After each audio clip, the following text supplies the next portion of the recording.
पीढ़ी सड़कों पर उतरी थी और उन 2 दिनों में जो प्रदर्शन हुए थे उसने नेपाल के राजनीतिक इतिहास को पूरी तरह से बदल के रख दिया था।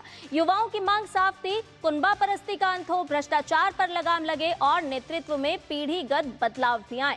इस चुनाव में भी कुछ इसी तरह की आवाजें उभरी हैं, तस्वीरें साफ तौर पर नजर आई हैं। बहरहाल दुनिया भर की नजरें इस हिमालयी राष्ट्र पर टिकी हुई है, लेकिन उससे पहले आपको बताते हैं कि नेपाल में चुनावी रण किस तरह से देखा जा रहा है। नई सरकार के लिए वोटिंग यहां पर लगातार जारी है। 165 सीटों के लिए यहां पर मतदान हो रहा है और एक ही फेज में 77 जिलों में चुनाव हो रहे हैं। मैदान में 65 राजनीतिक दल हैं। ग्राफिक के जरिए भी आपको बताने की कोशिश कर रहे हैं, तस्वीरें बता रही है कि यहाँ पर किस तरह से मतदान हो रहा है। मैदान में 65 राजनीतिक दल हैं जो मैदान में उतरे हैं और वहां पर 3017 पुरुष उम्मीदवार मौजूद हैं और 388 महिला उम्मीदवार हैं। तो साफ तौर पर देखा जा रहा है कि नेपाल में आज मतदान हो रहे हैं और इतना ही नहीं, सत्ते पर सत्ता हम क्यों कह रहे हैं वो भी आपको बताते हैं, क्योंकि 7 प्रांतों में 7 बड़े दलों की जोर आजमाइश हो रही है। उसमें है कोशी, मधेश, बागमती, गंडकी और लुम्बिनी। ये ऐसी जगह है जहां पर कर्णाली और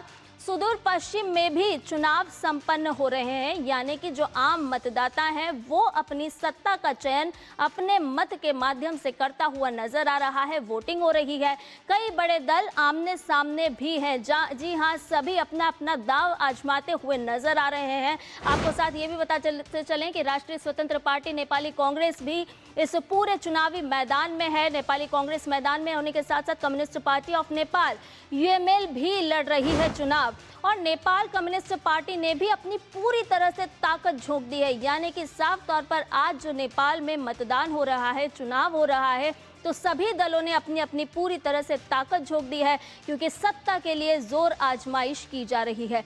अब हॉट सीट भी आपको बता देते हैं, क्योंकि वो कौन कौन सी हॉट सीट है जिन पर हॉट मुकाबला हो रहा है। जी हाँ, यूथ के फेवरेट हैं 35 वर्षीय बालेंद्र। साफ तौर पर बता रहा है कि जेन जी का रुझान किस तरफ है। हालांकि मतदान और जब मतदान के परिणाम सामने आएंगे तो देखना होगा कि जेन जी ने या फिर नेपाल की जनता ने किसे चुना है। नेपाल के चुनावी मुद्दों पर भी एक नजर डाल लेते हैं। तो यहाँ पर खास तौर पर जिस तरह से हम बता रहे थे कि भ्रष्टाचार विरोध का नारा बुलंद किया गया है। यहाँ पर जेन जी ने जिस तरह से आंदोलन किया था तो उसमें एक मुख्य रूप से बात थी भ्रष्टाचार की, और इस चुनाव में भी भ्रष्टाचार के विरोध का नारा बुलंद किया गया। अधिकारियों की संपत्तियों की जांच का वादा भी और साथ ही साथ युवा रोजगार को लेकर के भी यहाँ पर बात उठती हुई नजर आ रही है। हमारे संवाददाता सिद्धार्थ भारद्वाज इस पूरी खबर के साथ हमारे साथ जुड़ गए हैं। ताज़ा अपडेट उनसे ले लेते हैं। सिद्धार्थ, किस तरह नेपाल में मतदान जो है वो लगातार आगे बढ़ता जा रहा है? नेपाल की जनता की अगर हम बात करें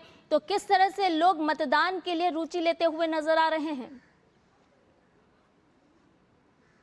बिल्कुल संध्या, सबसे पहले तो मैं आपको ये बताना चाहूँगा कि नेपाल की जो इंटरिम प्रधानमंत्री हैं सुशीला कार्की, उन्होंने अपना वोट डाल दिया है और वोट डालने के बाद उन्होंने ये कहा है माय ड्यूटी इज़ कंप्लीटेड, अब मेरी ड्यूटी पूरी हो गई है। देखिए, अगर आप थोड़ा सा पहले जाएं, सितंबर 2025 में जिस तरीके से आप दर्शकों को भी बता रही थी कि जेनजी का जो प्रोटेस्ट हुआ था जिसने इकोनॉमिकली भी और पॉलिटिकली भी पूरे देश को हिला डाला था, तो ये जो चुनाव है बहुत अनिवार्य है और ये चुनाव बहुत महत्वपूर्ण भी है, बहुत अहम दिन है आज पूरे नेपाल के लोगों के लिए।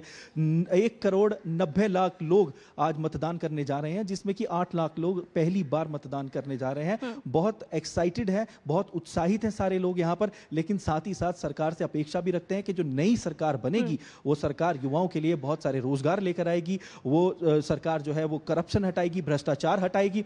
और साथ ही साथ मतदान की अगर बात करें तो मैं अपने कैमरा मैन से रिक्वेस्ट करना चाहूंगा, आपको दिखाएं, मैं पोलिंग बूथ के बाहर इस वक्त संध्या खड़ा हूं।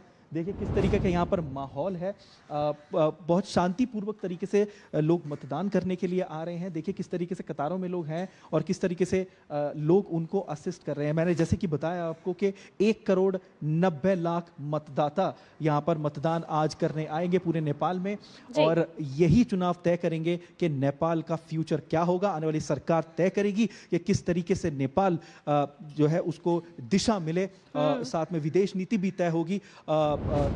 यहाँ पर अगर आप देख सकते हैं तो सिक्योरिटी बहुत टाइट है, जो है सिक्योरिटी बहुत टाइट पूरे ही रीजन में रखी गई है। मैं इस वक्त काठमांडू में हूँ और चप्पे चप्पे पर यहाँ पर पुलिसकर्मी, सुरक्षाकर्मी खड़े हैं जो बिना किसी वैलिड पास के गाड़ी भी आने नहीं दे रहे। यानी कि सुरक्षा को ध्यान में रखते हुए यहाँ पर शांतिपूर्ण तरीके से मतदान संपन्न कराया जा रहा है। तमाम तरह के मुद्दे, हालांकि देखना होगा कि यहाँ के मतदाता किसके हाथ में सत्ता की चाबी सौंपेंगे। बहुत बहुत शुक्रिया सिद्धार्थ, तमाम जानकारी हमसे साझा करने के लिए। और इसके साथ ही न्यूज़ पंच में फिलहाल के लिए इतना ही। मुझे दीजिए इजाजत, नमस्कार।